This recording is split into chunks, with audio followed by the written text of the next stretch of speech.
what do you say to the intimidation of having to know so much in order to ask the higher level philosophical questions? It seems as if you would have to know way too much. Is that true, or you can get by with moderate training? I'm an incrementalist about scientific progress and about conceptual progress.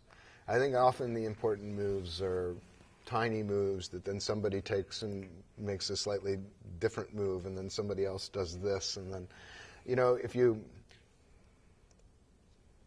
we have moved away from a time when, you know, a Newton with prisms sitting in his basement could figure out optics in a way sort of by himself. I mean, that's a caricature of what he was doing, but nonetheless, there was a time when it seemed possible for individual great minds to sit down, do some experiments, and then deliver the structure of nature as a result of those experiments. And now, as science has become much more industry-like, and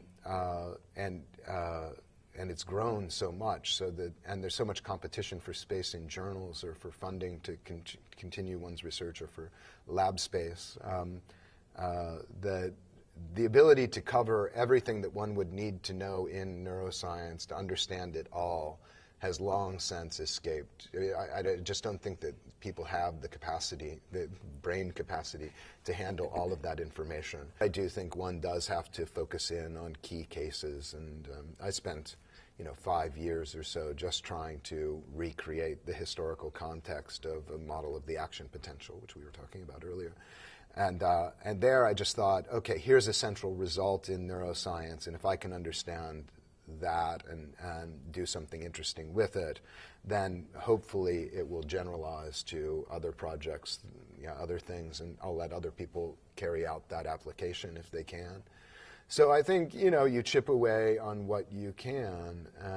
But again, if I'm right that we still face a real conceptual impasse between our everyday understanding of ourselves and the picture of our brains that's emerging in contemporary neuroscience, if I'm right about that, then it might well take somebody of a Galileo or Einstein sort who comes along and says, it's not that there's one set of laws beneath the moon and another set of laws above the moon.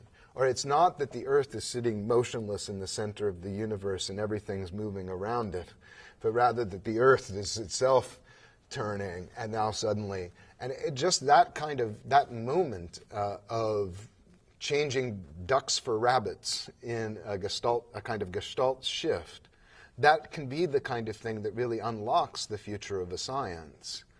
And I think that in these places where we have conceptual impasse, where it's just not clear how something could both be mechanical and be a free chooser, at that conceptual impasse, that maybe we're waiting for that person who has that duck-rabbit experience and turns the problem around and we say, oh, we never should have been so confused about that.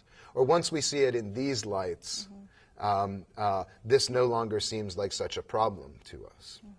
And I think one thing that philosophers are pretty good at, and part of the reason why it's important to explore these conceptual spaces, is that that's what makes these kind of gestalt shifts possible. When somebody comes along and says, you never would have thought of this way a few years ago, but here's a possible way that we could think about it. And if we do, notice the consequences that follow.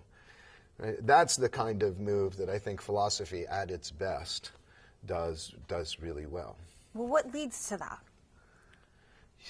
What leads to scientific discovery?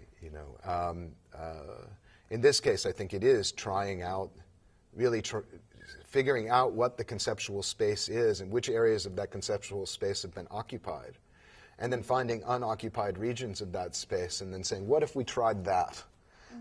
Now what would the world look like? It might be, if somebody's operating, to go back to our discussion about determinism, if somebody's just entering a discussion with the assumption that the only possibility is that everything that happens has a complete sufficient cause prior to it, well, that's going to build a world that has some pretty serious constraints on it. But then suppose you open yourself to the possibility that some causation is probabilistic. You think that, it might be possible that E occurs, but that it only occurs 60% of the time when C occurs, and nothing makes the difference between when E occurs and when it doesn't. It's just a random fact about the world. Well, that's a totally different way of thinking about the structure of reality, that it's probabilistic rather than deterministic. And so by exploring, then you say, okay, well, what would the world look like if we embrace that probabilistic way of thinking? And then maybe science starts to look very differently, too.